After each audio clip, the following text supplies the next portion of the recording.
சென்னையில் தண்ணீர் குழாய் அமைப்பது தொடர்பாக மாநகராட்சியில் புகார் அளிக்கப்பட்ட ஆத்திரத்தில் தவேக மகளிரணி நிர்வாகி மீது தாக்குதல் நடத்தியதாக திமுக விசிக பிரமுகர்கள் மீது புகார் அளிக்கப்பட்டுள்ளது. இதுகுறித்தான முழு விவரங்களோடு இணைகிறார் செய்தியாளர் கதிரவன். கதிரவன், வணக்கம். என்ன நடந்தது? முழு விவரங்களை பதிவு செய்யலாம்.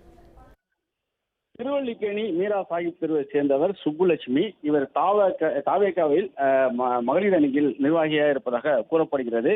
இவரது வீட்டின் அருகே ஒரு பழைய கட்டிடத்தை புறநமைக்கும் பணி நடைபெற்று வருவதாகவும், அந்த கட்டிடத்துக்கு மட்டும் தனியாக மெட்ரோ பைப்லைன் கொடுக்கும் பணிகள் நடைபெற்றதாகவும், அதை தடுத்து நிறுத்தும் விதமாக சுப்புலட்சுமி பணத்தை வாங்கி கொண்டு பைப்லைன் போடுவதாக மெட்ரோ வாட்டர் அதிகாரிகளிடம் புகார் அளித்திருக்கிறார். இது தொடர்பாக நேற்று கடந்த 2 தினங்களுக்கு முன்பாக மெட்ரோ வாட்டர் அதிகாரிகள் வந்துட்டு புகார் குறித்து விசாரணை மேற்கொண்டு வந்திருக்கிறார்கள். அப்போது சுப்புலட்சுமி உள்ளிட்ட பெண்கள், அப்பகுதி பெண்கள் தங்கள் வீடுகளுக்கு மெட்ரோ லைன் கொடுக்காமல் இந்த வீட்டுக்கு மட்டும் தனியாக எவ்வாறு மெட்ரோ லைன் கொடுக்கப்படுகிறது என்பது குறித்து கேட்டதாகவும், அப்போது அதே பகுதியை சேர்ந்த சேகர், சந்திரன், மகேஷ், விஜய் ஆகிய 4 நபர்கள் வந்துட்டு கார்பரேஷன் அதிகாரிகளிடம் நாங்கள் கூறக்கூடிய நபர்களுக்கு மட்டும் தான் அவர்கள் கொடுப்பார்கள், நீங்கள் எவ்வாறு கேட்கிறார்கள் என்று கேட்டு அவர்களையும் அவரது அம்மாவையும் கற்களால் அடித்து தாக்கியதாக கூறப்படுகிறது.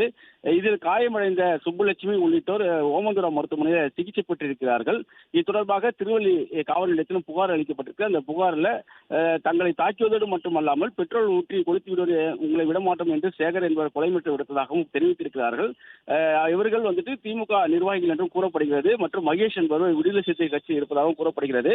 இந்த நிலையில் தொடர்ச்சியாக திருவல்லிக்கேணி போலீசார் இவர் மீது நடவடிக்கை எடுக்கவில்லை என்று கூறி தற்போது அந்த காவல் நிலையத்தில் திமுக மகளிர் அணியை சார்ந்தவர்கள் சென்றிருக்கிறார்கள். இது தொடர்பான சிசிடிவி காட்சிகள் தான் தற்போது வெளியாகி இருக்கிறது. கல்லால் அந்த பெண்களை அந்த நபர்கள் வந்துட்டு தாக்கக்கூடிய காட்சிகள் அதில் வெளியாகி இருக்கிறது. இது தொடர்பாக திருவல்லிக்கேணி போலீசார் நடவடிக்கை எடுக்காத நிலையில உயர் அதிகாரிகள் விசாரணை மேற்கொண்டு வருவதாகவும் உரிய நடவடிக்கை எடுக்கப்படும் என்று காவல்துறை தரப்பில் தெரிவிக்கப்பட்டிருக்கிறது. தற்போது சிசிடிவி காட்சிகள் வெளியாகி இருக்கிறது. பிளே ஸ்டோர் மற்றும் ஆப் ஸ்டோரில் இருந்து பாலிமர் செயலியை QR கோடு மூலம் பதிவிறக்கம் செய்யுங்கள். செய்திகளை உடனுக்குடன் பெறுங்கள்.